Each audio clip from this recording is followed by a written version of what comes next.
السلام علیکم ورحمۃ اللہ وبرکاتہ. الحمد للہ وکفى والصلاة والسلام على رسول المصطفى وعلى آلہ وصحبہ ومن والاه. يقول الله سبحانه وتعالى في كلامه المجيد: أعوذ بالله السميع العليم من الشيطان الرجيم. بسم الله الرحمن الرحيم. ومن أعرض عن ذكري فإن له معيشة ضنكا ونحشره يوم القيامة أعمى قال رب لما حشرتني أعمى وقد كنت بصيرا قال كذلك أتتك آياتنا فنسيتها وكذلك اليوم تنسى. میرے بھائیو، دوستو اور ساتھیو، اللہ کا فضل و کرم ہے کہ اللہ نے اپنے فضل سے ہمیں اور آپ کو ماہ مبارک عطا فرمایا، اور جہاں تک ہو سکا ہم نے اور آپ نے عبادت کی، رب کی اطاعت کی، اور یہ واقعی نیکیوں کا ایک سیزن تھا جو آپ سے گزر گیا. آئندہ سال معلوم نہیں آپ کی ملاقات ہو نہ ہو، ہماری ملاقات ہو نہ ہو، یہ کوئی جانتا نہیں کس کی ہو پھر دی تیری، کس کا مٹ جائے نشاں، یہ کسی کو نہیں معلوم.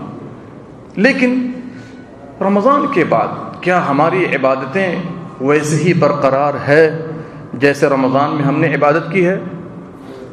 اگر واقعی ویسے ہی برقرار ہے تو پھر آپ انشاءاللہ کامیاب ہیں. اور پیارے نبی صلی اللہ علیہ وسلم نے ہمیں اور آپ کو چیک کرنے کے لیے کہ رمضان میں ہم نے عبادت بخوشی کی ہے، برضامندی کی ہے، یا کوئی اور مجبوری تھی، شوال میں 6 روزے رکھنے کا حکم دیا ہے تاکہ بندہ چیک ہو جائے. پیارے نبی صلی اللہ علیہ وسلم نے فرمایا: من صام رمضان ثم اتبعه 6 من شوال كان كصيام الدهر. مسلم کی روایت ہے، جس نے رمضان کے روزے رکھے اور شوال میں 6 روزے رکھ لیے، اسے سال بھر کے روزے کا ثواب ملے گا. سال بھر کے روزے کا ثواب ملے گا. اور ماشاءاللہ اللہ کے بہت سے بندوں نے 6 روزے مکمل کر لیے. بہت سے لوگ رکھ رہے ہیں، باقی ہے، بہتوں نے شروع بھی نہیں کیا ہے. لیکن ہمارا اور آپ کا کام یہ ہونا چاہیے کہ اللہ کو راضی کرنے کے لیے 6 روزے رکھیں تاکہ آپ کو سال بھر کے روزے کا ثواب ملے. اور ان تمام چیزوں سے بڑھ کر یاد رکھیے، جو رمضان میں عبادتیں ہیں، رمضان کے بعد بھی وہی ساری عبادتیں جیوں کی تیوں موجود ہیں.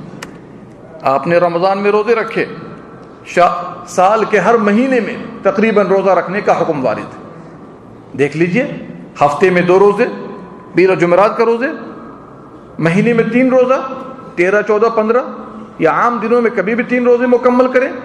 محرم میں بعض روزے ہیں، حج کے مہینے میں بعض روزے ہیں.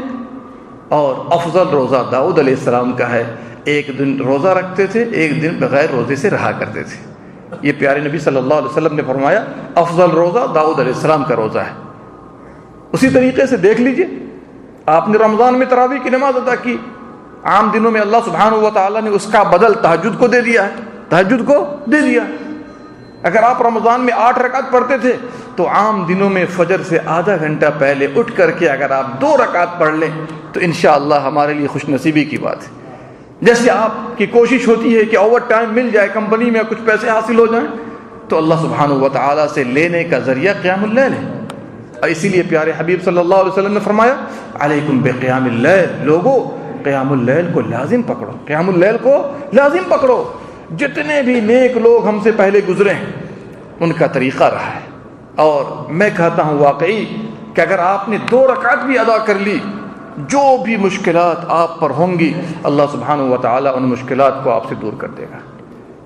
اسی طریقے سے تلاوت قرآن ہے. رمضان میں ماشاءاللہ آپ نے ختم کیے ہوں گے، کیا رمضان کے بعد آپ نے شروع بھی کیا ہے؟ یہ توجہ طلب موضوع ہے.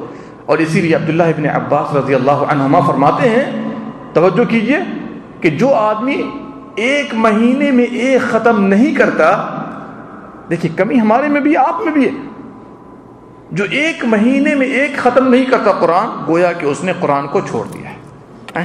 کون مسلمان ہوگا جو اپنے آپ کو کہے اللہ سے محبت ہے، رسول اللہ صلی اللہ علیہ وسلم سے محبت ہے، اور روزانہ اللہ کے کلام کو 1 پارہ نہ پڑھ پاتا ہو؟ یہ تو محبت کی بات ہے نا. یہ الگ بات ہے کہ اللہ سبحانہ و تعالیٰ نے 1 حرف پر بہت ساری نیکیاں بھی دے رکھی. اسی طریقے سے آپ دیکھ لیجئے صدقات و خیرات، زکوٰۃ. جیسے آپ نے رمضان میں کیا، رمضان کے بعد بھی اس کو برقرار رکھیے۔ اور جو لوگ صرف رمضان میں عبادت کر کے چھوڑ دیتے ہیں، یاد رکھ لیجئے اللہ کا حکم ہے وَاعْبُدْ رَبَّكَ حَتَّى يَأْتِيَكَ الْيَقِينُ۔ کب تک عبادت کرنی ہے؟ جب تک موت نہ آ جائے۔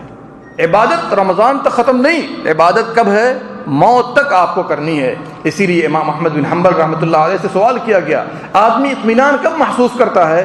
کہا جب اپنا قدم جنت میں ڈال دے، جب اپنا قدم جنت میں ڈال دیں گے اس کے بعد آپ کو اطمینان ہونا چاہیے۔ اس سے پہلے آپ کے ساتھ کیا معاملہ ہوگا یہ کسی کو نہیں پتا ہے۔ یہاں تک کہ دنیا سے نکلنے سے پہلے جو لوگ یہاں پر دنیا میں رہ کر کے دین سے کھیل کرتے ہیں، عبادتوں سے کھیل کرتے ہیں، کبھی پڑھا کبھی چھوڑ دیا، ایسے لوگوں پر خطرہ ہے۔ جی ہاں، خطرہ کیا ہے؟ کہ شیطان آخری وقت میں آ کر برے خاتمے کا شکار نہ کرتے۔ جی آپ کو نہیں پتا وہ کتنا چالو دشمن ہے۔ آپ نے اللہ کی عبادت سے کھیل کیا، موت کے وقت آپ کے ایمان سے کھیل جائے گا۔ اور اسی لیے اللہ سبحانہ و تعالیٰ فرماتا ہے وَمَن يَعْشُ عَن ذِكْرِ الرَّحْمَنِ نُقَيِّضْ لَهُ شَيْطَانًا فَهُوَ لَهُ قَرِينٌ۔ سورہ زخرف کی آیت ہے، جو بھی اللہ کی عبادت سے اعراض کرے گا، اور آج مسلمانوں کا ایک بڑا طبقہ ہے جو اللہ کے ذکر سے، اللہ کی عبادت سے اعراض کر رہا ہے۔ آپ دیکھ نہ لیجیے ماشاءاللہ مغرب میں کتنے لوگ ہیں کہ نہیں ہیں؟ فجر میں بتائیے کتنی تعداد ہوتی ہے؟ کیا وہ فجر میں مسلمان نہیں ہوتے ہیں؟ یہی کھیل ہے عبادتوں کے ساتھ۔ حالانکہ ایمان کو چیک کرنے کا تھرمامیٹر فجر کی نماز ہے۔ کون سی نماز ہے؟ فجر کی نماز۔ میرے بھائیوں، اللہ کی عبادت سے کھیل کرنے کا مطلب کیا ہے؟ کہ آپ اپنے پاؤں پہ کلہاڑی مار رہے ہیں۔ اور اسی لیے اللہ سبحانہ و تعالیٰ نے فرمایا سورہ طہ کے اندر، توجہ طلب آیتیں ہیں، وَمَنْ أَعْرَضَ عَنْ ذِكْرِي، جو بھی میری یاد سے، میری عبادت سے اعراض کرے گا، کان کھول کر سن لیجئے، توجہ کیجئے، جو بھی اعراض کرے گا، بھاگے گا، کیا ہوگا آگے انجام؟ فَإِنَّ لَهُ مَعِيشَةً ضَنْكَ۔ یہ اللہ کی کتاب پڑھ رہا ہوں، اللہ کا کلام آپ کو سنا رہا ہوں، اس کا جینا اللہ فرماتا ہے دو بھر کر دیں گے ہم۔ گھٹ گھٹ کے جیے گا، زندگی آرام و اطمینان سے نہیں گزرے گی، خوشی کی زندگی نہیں گزرے گی، کتنا اچھا کما لے، ایک مشکل سے نکلے گا دوسری مشکل اس کے لیے انتظار میں۔ جی کیا فجر میں سونے والا یہ سوچ سکتا ہے کہ بھائی دیکھو چند منٹ ہم آرام کر لیتے ہیں؟ سونے والا تو یہ نہیں سوچتا ہے، الارم لگا کے سوتا ہے کہ 7 بجے سے ڈیوٹی ہے، 6:30 بجے اٹھنا ہے، اور اس کے بعد برش کر کے اس کے بعد ڈیوٹی کے لیے نکل دینا ہے۔ سونے والے یہی سوچتے ہیں، لیکن آپ کو یہ پتا نہیں ہے کہ آپ جو آرام کر رہے ہیں سو کر کے، اگر آپ اللہ کے سامنے کھڑے ہو گئے ہوتے، دل کو جو سکون ملتا، دل کو جو سکون ملتا، جو روح کی غذا حاصل ہوتی، آپ کو شاید پتہ نہیں ہے کہ یہی روح کی غذا دنیا میں آپ کو اطمینان و سکون دلانے کے لیے کافی ہے۔ آپ جسم کا آرام دیکھتے ہیں، اللہ سبحانہ و تعالیٰ فرماتا ہے الا بذکر اللہ تطمئن القلوب، یاد رکھنا اللہ کے ذکر سے دلوں کو اطمینان نصیب ہوتا ہے۔ اگر آپ اٹھ کھڑے ہوتے، اللہ کی عبادت کر لیے ہوتے، اللہ سبحانہ و تعالیٰ کے فرشتے جو آ رہے ہیں وہ ان کی پہلی رائٹنگ ہے، پہلی لکھائی ہوتی ہے کہ بندہ عبادت میں ہے، جو گیا ہے اس کی آخری لکھائی ہے کہ بندہ نماز کے اندر ہے۔ بھلا بتائیے سونے والے لوگوں کے بارے میں فرشتے کیا لکھیں گے؟ جو جانے والا اس کی آخری لکھائی ہے کہ بندہ سو رہا ہے، اور جو آ رہا ہے اس کی پہلی لکھائی کیا ہے کہ بندہ، بولیے، بندہ سو رہا ہے۔ میرے بھائیوں، اس طرح غفلت کے شکار مت ہوئیے۔ اللہ رب العالمین نے عبادتیں اور ذکر صرف اس بنا پر دیا ہے کہ آپ کو کامیاب کر دے، ورنہ اللہ کا کون سا فائدہ ہے اس کے اندر؟ آگے چلیے، وَنَحْشُرُهُ يَوْمَ الْقِيَامَةِ أَعْمَى، جو بھی اللہ کے ذکر سے، اللہ کی عبادت سے بھاگتا ہے، روگردانی کرتا ہے، اللہ فرماتا ہے قیامت کے دن ہم اس کو اندھا اٹھائیں گے۔ کس طرح اٹھائیں گے؟ اندھا اٹھائیں گے۔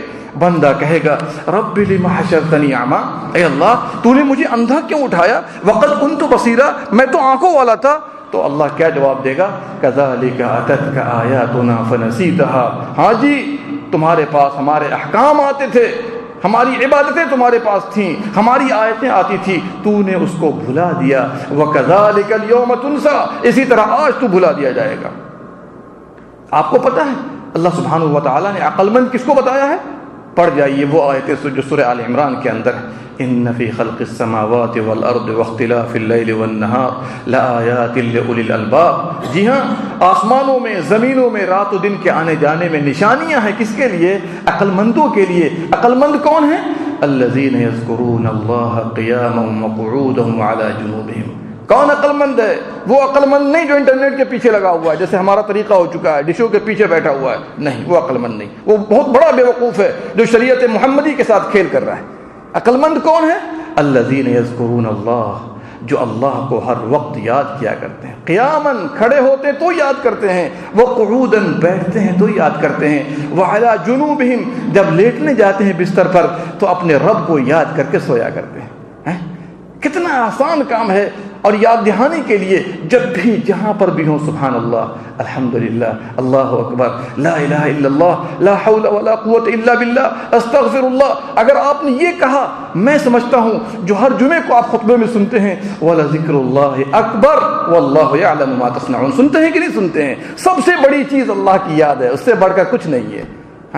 نماز پڑھنے والا نماز بھی پڑھتا ہے، برائی بھی کرتا ہے، روزہ رکھنے والا روزہ بھی رکھ رہا ہے، روزے کی حالت میں بھی نہیں چھوڑتا ہے۔ تو بھلا بتائیے، شریعت کا مقصد یہی ہے کہ نماز بھی پڑھو، برائی بھی کرو؟ شریعت کا مقصد یہی ہے کہ روزہ بھی رکھو، روزے کی حالت میں برائی کرو؟ یہ مقصد نہیں ہے۔ مقصد تو یہ تھا کہ ہر وقت اللہ کو یاد کر کے برائی آپ چھوڑ دیتے۔ اور ایک نقطے کی بات بتاتا ہوں آپ کو، ذرا غور کیجئے گا قرآن پاک میں جا کر کے، جہاں پر بھی اللہ نے ذکر کا حکم دیا، تقریباً ہر جگہ صرف یہ نہیں کہا وَاذْكُرُوا اللَّهَ، یہ نہیں کہا وَاذْكُرُوا اللَّهَ كَثِيرًا، وَاذْكُرُوا اللَّهَ كَثِيرًا، وَاذْكُرُوا اللَّهَ كَثِيرًا، مختلف آیات کے اندر آپ جا کر دیکھ لیجئے۔ کیوں؟ اللہ کو یاد کرو، یہ نہیں کہ 2-4 بار یاد کر کے چھوڑ دو، وَاذْكُرُوا اللَّهَ كَثِيرًا، اللہ کو بہت یاد کیا کرو۔ بہت یاد کرو گے تو اللہ نے فرما دیا تم مجھے یاد کرو گے میں تمہیں یاد کروں گا، تم مجھے یاد کرو گے میں تمہیں یاد کروں گا۔ اور آپ کو پتہ ہے ذکر الہی کی مثال پیارے نبی صلی اللہ علیہ وسلم نے کیا بیان کی ہے؟ مثال لے لیجئے، یہ پیارے نبی صلی اللہ علیہ وسلم کا بیان کردہ مثال ہے۔ آپ نے فرمایا ذکر الہی کی مثال ایسے ہی ہے جیسے ایک آدمی کو دشمن دوڑا رہا ہے، دشمن دوڑا رہا ہے، اور یہ بھاگنے والا بھاگتے بھاگتے جا کر کے اپنے آپ کو محفوظ قلعے میں بند کر لے دشمن سے، یہ ذکر الہی۔ کیا ہے یہ؟ ذکر الہی۔ اور اسی لیے پیارے حبیب صلی اللہ علیہ وسلم نے فرمایا، حدیث قدسی ہے یہ، میں اپنے بندوں کے گمان کے ساتھ ہوں۔ توجہ کیجئے گا، میں اپنے بندوں کے گمان کے ساتھ ہوں۔ بندہ مجھے اگر اپنے دل میں یاد کرتا ہے تو اللہ فرماتا ہے میں اس کو اپنے جی میں یاد کرتا ہوں۔ بندہ اگر اکیلے یاد کرتا ہے تو میں بھی اکیلے یاد کرتا ہوں۔ اگر وہ کسی مجلس میں بیٹھ کر کے مجھے یاد کر رہا ہے، دین کی باتیں کر رہا ہے، میں اس سے بہتر فرشتوں کی مجلس میں اسے یاد کر رہا ہوتا ہوں۔ اور ایک روایت میں ہے اگر وہ میری طرف چل کر آتا ہے میں اس کی طرف دوڑ کر جاتا ہوں، میں اس کی طرف دوڑ کر جاتا ہوں۔ سبحان اللہ۔ بتائیے اللہ سبحانہ و تعالیٰ بندوں سے کتنی محبت کرتا ہے، اور یہی وجہ ہے کہ جو نیک لوگ ہیں اللہ کی یاد سے غافل، ارے آپ کو پیارے حبیب کا طریقہ نہیں پتہ ہے، ایک ایک مجلس میں رب اغفر لی وتب علی انک انت التواب الرحیم 100 مرتبہ پڑھ لیا کرتے تھے۔ کتنی مرتبہ؟ 100 مرتبہ۔ آج یہ وقت ہے بلا وجہ لا یعنی باتوں کرنے کا۔ میں تو کہتا ہوں جو آپ وقت ضائع کرتے ہیں، اگر 2 4 10 بار ہی اگر آپ نے سبحان اللہ کہہ دیا، بالخصوص الحمدللہ آپ نے کہہ دیا، سب سے افضل دعا الحمدللہ ہے۔ حالانکہ سبحان اللہ کہیے، الحمدللہ کہیے، لا الہ الا اللہ کہیے، اللہ اکبر، یہ تو آپ کی مرضی ہے، چونکہ 4 کلمے اللہ کو سب سے زیادہ پسند ہیں قرآن کے بعد۔ 4 کلمے، سبحان اللہ، الحمدللہ، لا الہ الا اللہ، اللہ اکبر۔ پیارے نبی صلی اللہ علیہ وسلم فرماتے ہیں سبحان اللہ و بحمدہ سبحان اللہ العظیم، یہ 2 کلمے اللہ کو بہت پسند ہیں، میزان عدل میں بہت وزنی ہیں، زبان پر بہت ہلکے ہیں، سبحان اللہ و بحمدہ سبحان اللہ العظیم۔ غور کیجئے۔ اور اسی لیے پیارے نبی صلی اللہ علیہ وسلم نے فرمایا الحمدللہ میزان کو بھر دیتا ہے، ترازو کو بھر دیتا ہے، سبحان اللہ الحمدللہ آسمان و زمین کے درمیان نیکیوں سے بھر دیے جاتے ہیں۔ یہ کہنے والا اللہ سبحانہ و تعالیٰ اس کے نام اعمال میں نیکیوں سے بھر دیتا ہے۔ میرے بھائیوں کتنے چھوٹے چھوٹے کلمے ہیں، کتنے پیارے کلمے ہیں۔ وہ حدیث آپ کو شاید یاد ہو جب پیارے نبی صلی اللہ علیہ وسلم معراج والے سفر میں جا رہے تھے، ملاقات ہوئی کن سے؟ 7ویں آسمان پر کن سے ملاقات ہوئی؟ کس سے؟ کس سے؟ بولیے کیا کہا؟ اللہ جزائے خیر۔ دیکھا ماشاء اللہ نادر سکہ موجود ہے۔ 7ویں آسمان پر ملاقات ہوئی ابراہیم علیہ السلام سے۔ پیارے نبی کی جب ملاقات ہوئی ابراہیم علیہ السلام سے جو ان کے باپ ہیں، کیا کون ہے یہ؟ ان کے باپ ہیں، انہی کی نسل سے ہمارے نبی صلی اللہ علیہ وسلم ہے۔ فرمایا محمد صلی اللہ علیہ وسلم اپنی امت کو میرا سلام کہیے گا، اپنی امت کو، ترمذی کی روایت، اپنی امت کو میرا سلام کہیے گا، اور یہ کہیے گا جنت چٹیل میدان ہے، اس کے پودے سبحان اللہ والحمد للہ ولا الہ الا اللہ واللہ اکبر۔ صحیح مسلم کے اندر ایک حدیث ہے، پیارے نبی صلی اللہ علیہ وسلم نے فرمایا جو اللہ کو یاد کرتا ہے اور جو یاد نہیں کرتا وہ ایسے ہی ہے جیسے زندہ اور مردہ، جیسے زندہ اور، توجہ کیجئے، جیسے زندہ اور، یعنی اللہ کو یاد نہ کرنے والا مردہ ہے اور اللہ کو برابر یاد کرنے والا کیا ہے؟ زندہ ہے۔ اور اس طریقے کی آیات قرآن پاک میں بہت ہیں، لیکن میں آپ کو بتانا چاہوں گا کہ دیکھیے کچھ اذکار ایسے ہیں جن کو ہم لوگ برابر کیا کریں۔ ان میں سے ایک روایت ہے ترمذی کے اندر، آپ صلی اللہ علیہ وسلم نے فرمایا جس نے سبحان اللہ العظیم و بحمدہ ایک مرتبہ کہہ دیا، سبحان اللہ العظیم و بحمدہ ایک مرتبہ کہہ دیا جنت میں کھجور کا ایک درخت لگا دیا گیا اس کے لیے۔ سبحان اللہ العظیم و بحمدہ ایک مرتبہ آپ نے کہا، جنت میں آپ کے نام سے کھجور کا ایک درخت لگا دیا گیا۔ بلکہ اس کے پیچھے ایک قصہ ہے، ابو ہریرہ رضی اللہ عنہ ایک درخت لگا رہے تھے، پودا لگا رہے تھے، پیارے نبی کا گزر ہوا، کہا ابو ہریرہ کیا کر رہے ہو؟ کہا کہ پودا لگا رہا ہوں۔ کہا ایسا کرو، اس سے بہتر کوئی تعلیم دے دوں؟ پودا لگانا چھوڑ دیا، پودا لگانا چھوڑ دیا۔ آپ صلی اللہ علیہ وسلم کے پاس آ گئے، کہا تعلیم دے دیجئے۔ کہا سنو، جو ایک مرتبہ سبحان اللہ العظیم و بحمدہ کہہ دے گا جنت میں اس کے لیے کھجور کا ایک درخت لگا دیا جائے گا۔ اور یہاں پر ایک بات اور بھی یاد رکھ لیجئے، 7 طرح کے لوگوں کو اللہ عرش کے سائے میں جگہ دے گا، حدیث بہت معروف ہے۔ ان میں سے ایک آدمی کون ہے؟ وَرَجُلٌ ذَكَرَ اللَّهَ خَالِيًا فَفَاضَتْ عَيْنَاهُ، جس نے اللہ کو تنہائی میں یاد کیا، اکیلے یاد کیا، اور آنکھوں سے آنسو روا دوا ہو گئے۔ سبحان اللہ۔ بتائیے اس آنسو کی کوئی وقت ہے؟ مصیبت آنے پر تو آدمی 50 مرتبہ نکالتا ہے، لیکن اللہ کو یاد کر کے نکال دے، جہنم کی آگ دنیا کے پانی سے آپ نہیں بجھا سکتے، لیکن اس آنکھ سے اگر آنسو نکل جائے اللہ کے خوف سے تو انشاءاللہ آپ کے لیے جہنم کی آگ بجھا دی جائے گی۔ کتنی بڑی بات ہے۔ اس لیے میرے بھائیو اس پر توجہ کیجئے، اور ایک حدیث اور ذہن میں رکھ کر جائیے، جو آدمی 100 مرتبہ لا الہ الا اللہ وحدہ لا شریک لہ لہ الملک ولہ الحمد وہو علی کل شیء قدیر پڑھ لے، دن بھر میں ولد اسماعیل میں سے 10 غلام آزاد کرنے کا ثواب ملے گا، اور 100 نیکی لکھی جائے گی، 100 برائی مٹائی جائے گی، پورے دن شیطان اور جنات سے اس کی حفاظت کی جائے گی۔ سبحان اللہ، یعنی کتنا بڑا نسخہ ہے بتائیے آپ۔ آج ہم میں کا تقریباً ہر گھر اس میں مبتلا ہے کہ نہیں مبتلا ہے؟ بار بار باتیں آتی ہیں، اس طرح کے قصے کیا سناؤں آپ کو؟ کہتے ہیں جی فلاں کو جنات نے پکڑ لیا، چھوٹی بچی ہے اس کو پکڑا، وہ اس طرح سے شرارت کر رہی ہے، نعوذ باللہ من ذالک۔ کہنے کا مطلب کیا ہے کہ دیکھیے یہ ہمارے پاس حفاظتی تدابیر ہیں جس کو پیارے نبی صلی اللہ علیہ وسلم نے دیا ہے۔ کیا ہم میں سے ہر آدمی 100 مرتبہ لا الہ الا اللہ وحدہ لا شریک لہ لہ الملک ولہ الحمد وہو علی کل شیء قدیر نہیں پڑھ سکتا ہے؟ 10 منٹ 15 منٹ لگے گا، اس سے زیادہ نہیں لگے گا۔ پورے دن حفاظت بھی ہو گئی، 10 غلام آزاد کرنے کا ثواب بھی مل گیا، 100 نیکی لکھ دی گئی، 100 برائی مٹا دی گئی۔ اور اس طریقے سے ایک اور روایت ہے، جو آدمی سبحان اللہ العظیم و بحمدہ، سبحان اللہ العظیم و بحمدہ روزانہ 100 مرتبہ پڑھ لے، سارے گناہ اس کے مٹا دیے جائیں گے، خواہ سمندر کے جھاگ کے برابر گناہ کیوں نہ ہو۔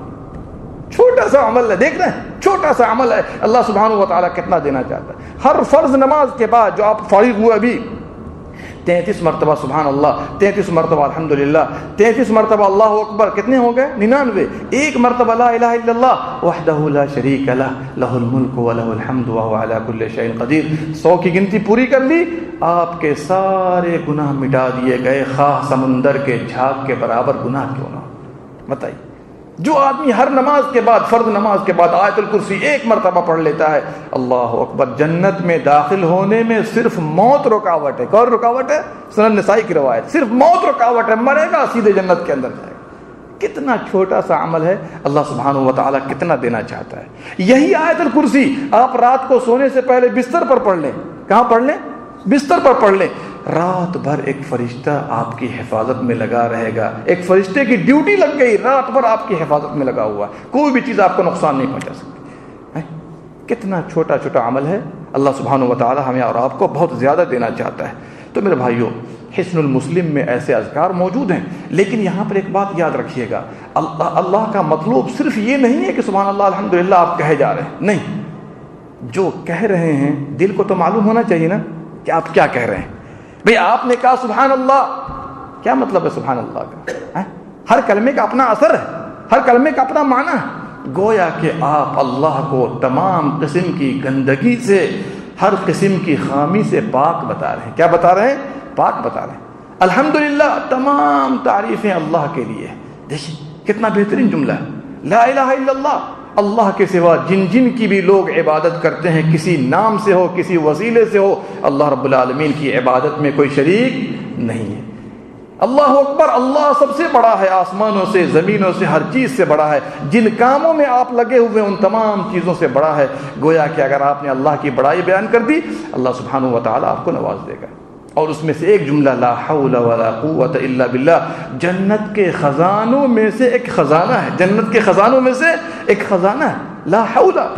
ہم لوگ تو پڑھ دیتے ہیں شیطان کو بھگانے کے لیے نا، ہم لوگ سمجھتے ہیں کہ شیطان کو گویا کہ بھگا، لا حول ولا قوت نہیں، لا حول ولا قوت الا باللہ کا معنی اگر آپ سمجھ لیں تو بار بار پڑھیں گے، جنت کے خزانے آپ کو حاصل ہوتے رہیں گے۔ لا حول، برائی سے بچنے کی طاقت نہیں، ولا قوت، نیک کام کرنے کی طاقت نہیں آپ کے پاس، الا باللہ، جب تک اللہ توفیق نہ دے۔ دیکھیے کتنا معظم جملہ ہے، کتنا محترم جملہ ہے۔ تو میرے بھائیوں، ایسے اذکار کی دو قسمیں ہیں۔ ایک تو یاد رکھیے، ہر وہ چیز جس سے اللہ یاد آئے، جیسے آپ دینی مجلس میں بیٹھے ہوئے ہیں، یہ بھی اللہ کا ذکر ہے۔ نماز اللہ کا ذکر ہے، روزہ اللہ کا ذکر ہے، حج اللہ کا ذکر ہے، زکوٰۃ اللہ کا ذکر ہے۔ تو یہ عام اذکار ہوئے، اور خاص اذکار میں یہ جملے جو ہم نے آپ کو بتایا ہے، تو یہاں پر یاد رکھیے گا، ایک تو مطلق ذکر ہے، جب چاہیے پڑھتے رہیے سبحان اللہ الحمدللہ اللہ اکبر، اور ایک مقید ہے جو کسی نماز کے بعد ہے، کسی وقت میں پیارے نبی صلی اللہ علیہ وسلم نے متعین کر دیا ہے، تو آدمی کو چاہیے جہاں تک ہو سکے اس میں حصہ لیتا رہے، چونکہ اللہ سبحانہ و تعالیٰ کا وعدہ ہے کہ جو مجھے یاد کرے گا ہر مانگنے والوں سے زیادہ اسے عطا کروں گا۔ اور دعا سے افضل ذکر ہے، آخری نقطہ ہے میرا یہ، دعا سے افضل کیا ہے؟ ذکر الہی ہے۔ ہاں، ہمیں اور آپ کو ہر وقت فکر ہوتی ہے کہ دعا کریں، حالانکہ دعا کرنا بھی ایک کار عمل ہے، نیک عمل ہے، کار ثواب ہے، دعا کیجئے، شوق سے کیجئے، لیکن یہاں پر یاد رکھیے گا ذکر اس سے بہتر ہے، ذکر اس سے بہتر ہے۔ امام مالک رحمۃ اللہ علیہ کے پاس ایک آدمی آیا اور اس نے کہا کہ دیکھیے، عرفہ کے دن کی دعا بہتر دعا ہے، عرفہ کے دن کی دعا بہتر دعا ہے، خیر الدعا دعا یوم عرفہ، بہتر دعا عرفہ کے دن کی دعا ہے۔ اور آپ فرماتے ہیں بہتر دعا وہ ہے جو میں نے کی ہے اور سارے نبیوں نے عرفہ کے دن کی ہے، عرفہ کا وقت قریب آ رہا ہے، لا الہ الا اللہ وحدہ لا شریک لہ لہ الملک ولہ الحمد وہو علی کل شیء قدیر۔ یہی دعا ہے نا عرفہ کے دن کی جامع دعا۔ دعا تو آپ کوئی مانگ سکتے ہیں، لیکن آپ مجھے بتائیے، ہمارے نبی فرماتے ہیں بہتر دعا عرفہ کی، اور سب سے بہتر دعا وہ ہے جو میں نے کیا، سارے نبیوں نے کی، لا الہ الا اللہ۔ یہاں پر تو دعا کا کوئی جملہ ہی نہیں ہے، کوئی جملہ ہے کہیں پر ربنا آتنا فی الدنیا، اے اللہ یہ دے دے، اے رب مجھے یہ دے دے، نہیں ہے۔ کیوں؟